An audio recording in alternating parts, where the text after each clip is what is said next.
Assalamualaikum warahmatullahi wabarakatuh. Saya Itulandari, penyuluh agama Islam, Kantor Urusan Agama Kecamatan Patebon.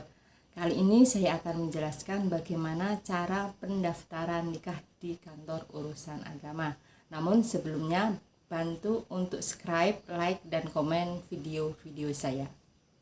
Pendaftaran pernikahan diatur dalam PMA nomor 20 tahun 2019. Bagi laki-laki dan perempuan yang menikah seharusnya tercatat di Kantor Urusan Agama. Terus bagaimana yang harus dipersiapkan ketika kalian hendak menikah? Yang pertama yang harus kalian perhatikan adalah pendaftaran kehendak nikah. Perhatikan KUA mana yang hendak kalian tuju. Yang kedua, jika kalian berada di luar negeri, maka kehendak menikah itu catat di kantor perwakilan Republik Indonesia yang ada di luar negeri.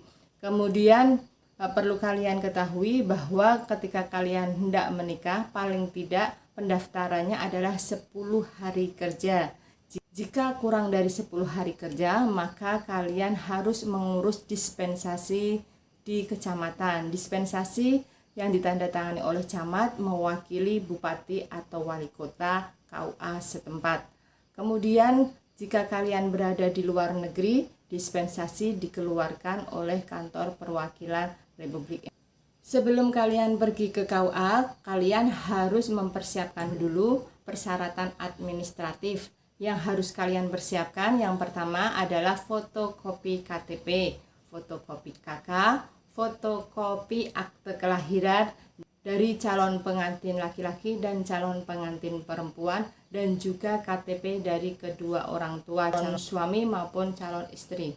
Kemudian pas foto dengan background biru dengan ukuran 2x3 sebanyak 4 lembar dan ukuran 4x6 sebanyak 2 lembar. Selanjutnya kamu harus datang ke ketua RT untuk minta pengantar ke balai desa atau ke kelurahan. Setelah sampai di kelurahan, kalian minta N1, N2, N3, N4. Apa itu N1? N1 adalah surat pengantar dari kelurahan untuk pernikahan kalian. Kemudian formulir N2. N2 adalah surat permohonan kehendak menikah yang nanti ditujukan ke KUA. Terus N3 itu apa? Surat persetujuan mempelai. Yang keempat adalah surat izin orang tua atau N4. N4 ini diperuntukkan untuk calon pengantin yang usianya kurang dari 21 tahun. Maka butuh N4. N4 itu adalah surat izin orang tua yang secara tertulis dilampirkan ke KUA. Setelah itu kalian baru melengkapi status kalian. Jika status kalian adalah seorang mu'alaf, maka dilampiri surat keterangan masuk Islam. Jika status kalian adalah jejaka atau perawat, maka harus dilampiri surat keterangan belum pernah menikah.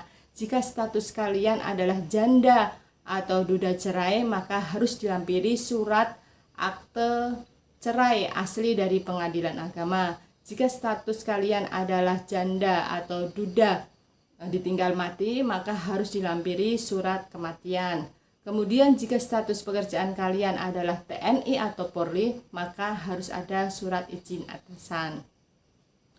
Jika kalian orang tuanya meninggal dunia, maka harus ada surat izin wali nikah. Selain administrasi tadi, ada beberapa administrasi kelengkapan yang harus kalian bawa. Yang pertama adalah surat keterangan sehat dari puskesmas setempat. Yang kedua adalah ijazah terakhir kalian, itu sebagai pelengkap. Yang ketiga adalah surat nikah orang tua. Jika calon istri adalah anak pertama, maka surat nikah orang tua harus difotokopi dan dilampirkan. Dan wali nikah kalian, jika itu adalah anak pertama, juga harus melampirkan surat nikah orang tua. Kemudian prosedur langkah-langkahnya, yang pertama setelah kalian sampai kepada balai desa sudah mendapatkan N1, N2, N3, N4, maka kalian harus pergi ke puskesmas untuk meminta surat kesehatan. Setelah dapat surat kesehatan dari puskesmas, lampiran-lampiran tadi, berkas-berkas tadi dimasukkan ke dalam stop map. Kemudian kalian pergi ke KUA untuk melakukan pendaftaran nikah. Namun sebelumnya kalian harus mendaftar nikah online terlebih dahulu, yang tutorialnya pernah saya bahas, nanti di pojok atas saya linkkan. Setelah itu kalian sampai ke KUA, berkas itu kalian kasihkan ke petugas. Kemudian dari petugas akan mengecek dokumentasi berkas-berkas yang kalian kirim. Setelah itu baru dari KUA memberikan billing. Billing adalah untuk pembayaran pernikahan PNBP. PNBP itu apa? Penerimaan negara bukan pajak. Salah satu penerimaan negara bukan pajak diambil dari pendaftaran calon pengantin yang menikah di luar KUA. Jika kalian menikah di KUA, maka tidak ada biaya administrasi sama sekali. Namun jika kalian menikah di luar KUA, di luar jam kerja, maka dikenai biaya 600.000, dan 600.000 itu harus disetorkan ke negara setelah kalian memperoleh billing dari KUA. Kemudian kalian datang lagi ke KUA untuk apa? Untuk memberikan bukti pembayaran sekaligus melakukan pemeriksaan cross check data yang sudah kalian serahkan dan juga mengikuti bimbingan pernikahan. Setelah itu nanti kalian tunggu saja waktu pelaksanaan nikah. Pemeriksaan pernikahan dan bimbingan perkawinan dilakukan dengan bertujuan agar pencatatan surat nikah itu sesuai dengan dokumen-dokumen yang sudah pernah kalian punyai, dan tujuan dari bimbingan perkawinan sebagai modal agar kalian dalam membina rumah tangga bisa menciptakan keluarga yang sakinah, mawaddah, warahmah.